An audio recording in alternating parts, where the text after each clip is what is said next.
अब सल्लल्लाहु अलैहि व आलिहि वसल्लम के सहाबाए किराम में एक नाम हज़रत तलहा बिन उबैदुल्लाह रज़ी अल्लाह अन्हु का भी है, जिनका हज़रत तलहा रज़ी अल्लाह अन्हु नाम, अबू मोहम्मद कुनियत, फ़य्याज़ और खैर लक़ब, वालिद का नाम उबैदुल्लाह और वालिदा का नाम सोहबा था। पूरा नसब ये है तलहा बिन उबैदुल्लाह बिन उस्मान बिन अमर बिन काब बन साद बन तीम बन मर्रा बिन काब बन लवी इब्न गालिब अल-क़रशी अल-तीमी। चूँकि मर्रा बिन काब हज़रत सल्लल्लाहु अलैहि व आलिहि वसल्लम के अजदाद में से हैं, इसलिए हज़रत तलहा का नसब छठी सातवें पुश्त में हज़रत मोहम्मद सल्लल्लाहु अलैहि व आलिहि वसल्लम से मिल जाता है।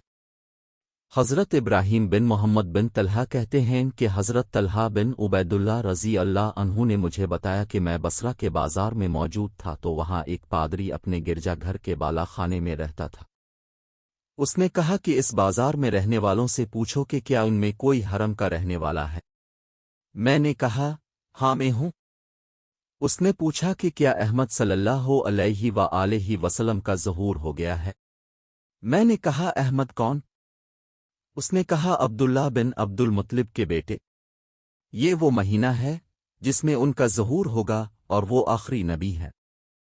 हुर्म मक्का में उनका ज़हूर होगा और वो हिजरत करके ऐसी जगह जाएंगे जहां खजूरों के बागात होंगे, पथरीली और शोरैली ज़मीन होगी। कहीं ऐसा न हो कि लोग तो उनका इत्तिबा कर लें और तुम उनसे पीछे रह जाओ। हज़रत तलहा रज़ी अल्लाह अन्हु फरमाते हैं कि इसकी बात मेरे दिल को लगी और मैं वहां से तेज़ी से चला और मक्का पहुंच गया।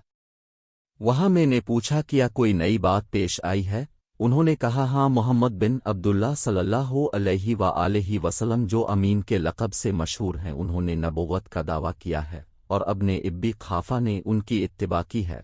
चुनांचे में हज़रत अबू बकर सिद्दीक़ रज़ी अल्लाह ताला अन्हु के पास गया और मैंने कहा, क्या अपने इस आदमी सल्लल्लाहु अलैहि व आलिहि वसल्लम की इत्तिबा की है? उन्होंने कहा, हाँ। तुम भी उनकी खिदमत में जाओ और उनकी इत्तिबा कर लो कि वो हक़ की दावत देते हैं। हज़रत तलहा रज़ी अल्लाह अन्हु ने हज़रत अबू बकर सिद्दीक़ रज़ी अल्लाह अन्हु को इस पादरी की बात बताई। हज़रत अबू बकर रज़ी अल्लाह अन्हु हज़रत तलहा रज़ी अल्लाह अन्हु को हुज़ूर सल्लल्लाहु अलैहि व आलिहि वसल्लम की खिदमत में ले गए। वहाँ हज़रत तलहा रज़ी अल्लाह अन्हु मुसलमान हो गए और उन्होंने हुज़ूर सल्लल्लाहु अलैहि व आलिहि वसल्लम को भी इस पादरी की बात बताई, जिससे हुज़ूर सल्लल्लाहु अलैहि व आलिहि वसल्लम को बहुत खुशी हुई। जब हज़रत अबू बकर सिद्दीक़ रज़ी अल्लाह अन्हु और हज़रत तलहा रज़ी अल्लाह अन्हु दोनों मुसलमान हो गए तो उन दोनों को नौफल बन खुयल्द बिन अल-अददिये ने पकड़कर एक रस्सी में बांध दिया और बन्नू तीम ने इन दोनों को ना बचाया। नौफल बिन खुयल्द को मशीरे कुरैश कहा जाता था। एक रस्सी में बांधे जाने की वजह से हज़रत अबू बकर सिद्दीक़ रज़ी अल्लाह अन्हु और हज़रत तलहा रज़ी अल्लाह अन्हु को कुरानैन यानी दो साथी कहा जाता है। इमाम बहकी की रवायत में ये भी है कि हुज़ूर सल्लल्लाहु अलैहि व आलिहि वसल्लम ने ये दुआ मांगी थी कि ए अल्लाह, हमें इब्न अल-अददिये के शर से बचा। हवाला नंबर 1।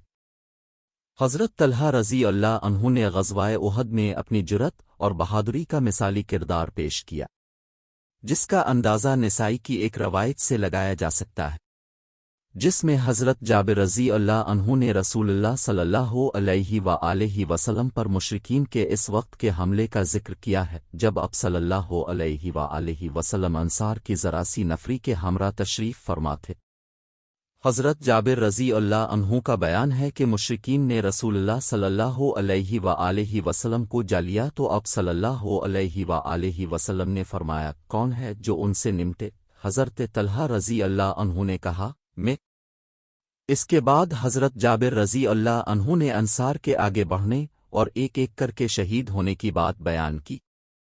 हज़रत जाबिर रज़ी अल्लाह अन्हु फरमाते हैं कि जब ये सब शहीद हो गए तो हज़रत तलहा रज़ी अल्लाह अन्हु आगे बढ़े और 11 आदमियों के बराबर तन्हा लड़ाई की, यहाँ तक कि उनके हाथ पर तलवार की एक ऐसी ज़रब लगी जिससे इनकी उंगलियां कैट गईं। इस पर उनके मुंह से आवाज़ निकली, हिस यानी सी। रसूलुल्लाह सल्लल्लाहु अलैहि व आलिहि वसल्लम ने फरमाया, अगर तुम बिस्मिल्लाह कहते तो तुम्हें फरिश्ते उठा लेते और लोग देखते। हज़रत जाबिर रज़ी अल्लाह अन्हु का बयान है कि फिर अल्लाह ने मुशरिकीन को पलटा दिया। हवाला नंबर 2। حاکم کی روایت ہے انہیں احد کے روز 35 تا 39 زخم آئے اور ان کی درمیانی اور شہادت کی انگلیاں شیل ہو گئیں۔ حوالہ نمبر 3۔ امام بخاری نے قیس بن ابی حازم سے روایت کی ہے کہ انہوں نے کہا میں نے حضرت طلحہ رضی اللہ عنہ کا ہاتھ دیکھا کہ وہ شیل تھا۔ اس سے احد کے دن انہوں نے نبی صلی اللہ علیہ وآلہ وسلم کو بچایا تھا۔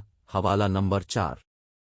ترمذی کی روایت ہے کہ رسول اللہ صلی اللہ علیہ وآلہ وسلم نے ان کے بارے میں اس روز فرمایا جو شخص کسی شہید کو روئے زمین پر چلتا ہوا دیکھنا چاہے وہ طلحہ بن عبیداللہ رضی اللہ عنہ کو دیکھ لے۔ حوالہ نمبر 5۔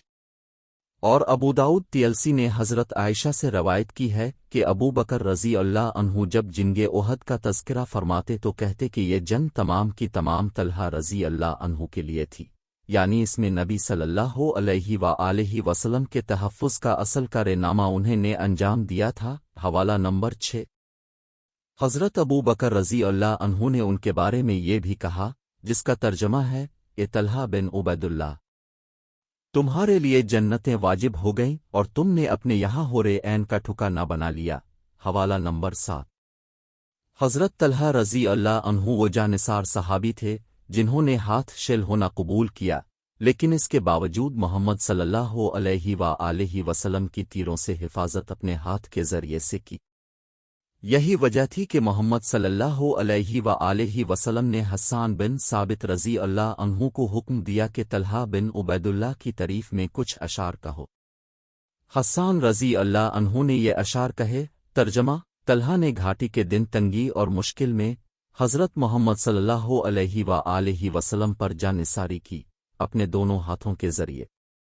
وہ حضور اکرم صلی اللہ علیہ وآلہ وسلم کو بچاتے رہے اور حضور اکرم صلی اللہ علیہ وآلہ وسلم کو بچانے کے لیے انہوں نے اپنے ہاتھوں کے پورے تلواروں کے نیچے کر لیے جس سے وہ پورے شل ہو گئے۔ حوالہ نمبر 8۔ حضرت طلحہ رضی اللہ عنہ کا اخلاقی پایہ نہایت عرفہ اور اعلیٰ تھا۔ خشیتی الہی اور رسول اللہ صلی اللہ علیہ وآلہ وسلم کی محبت سے ان کا پیمانہ لبریز تھا۔ معرکہ احد اور دوسرے غزوات میں جس جوش و فداکاری کے ساتھ پیش رہے وہ اسی جذبے کا اثر تھا۔ اس راہ میں ان کو جان کے ساتھ مال کی قربانی سے بھی دریغ نہ تھا۔ غزوہ ذی القرد میں حضرت صلی اللہ علیہ وآلہ وسلم مجاہدین کے ساتھ پانی کے ایک چشمے پر گزرے جس کا نام بلیان مالح تھا۔ حضرت طلحہ رضی اللہ عنہ نے اس کو خرید کر وقف کر دیا۔ اسی طرح غزوہ ذی السرہ میں تمام مجاہدین کی دعوت کی۔ غزوہ تبوک کے موقع پر جبکہ عموماً تمام مسلمان افلاس اور ناداری کی مصیبت اور فلاکت میں مبتلا تھے، انہوں نے مصارف جنگ کے لیے ایک گراں قدر رقم پیش کی اور دربار رسالت صلی اللہ علیہ وآلہ وسلم سے آپ رضی اللہ عنہ کو فیاض کا خطاب حاصل ہوا۔